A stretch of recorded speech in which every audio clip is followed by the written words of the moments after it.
এই my lovely YouTube family চলে এসেছি একটা ছোট ভিডিও নিয়ে। তো এখানে দেখো একটা ড্রাগন ফ্রুট আনা হয়েছে। ইনায়াত কয়েকদিন ধরে ড্রাগন ফ্রুট খেতে চাইছে, তো এখানে আনা হয়েছে। বাট এটা তাজা নয়, মানে একটা যে ফ্রেশ ড্রাগন ফ্রুট হয় সেটা নয়। এখানে দেখো মুখটা শুকিয়ে গেছে অলরেডি, আর এর ভেতরটা দেখো সাদা সাদা একটু পিঙ্কি পিঙ্কি টাইপ হবে, বাট এইরকমই। তো এর খোসাটা দেখো ওপরে ধরলেই উঠে যাচ্ছে, মানে আর কাটার প্রয়োজন নেই আর কি।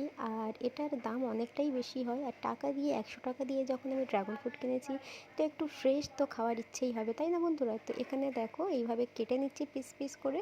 আর এটা সত্যি কথা বলতে আমাদের বাড়িতে কেউ পছন্দ করে না, এখানে আমার মেয়েই শুধু খায়।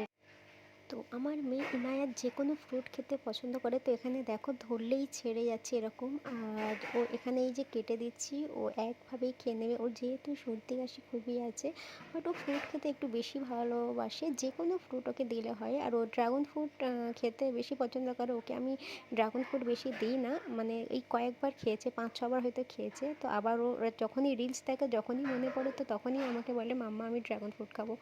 তো এই হচ্ছে ব্যাপার। আর এখানে কেটে নিয়েছি, আমি একটা টেস্ট করলাম, বাট আমার ভালো লাগেনি খেতে, আমার টোটালি ভালো। So bye bye.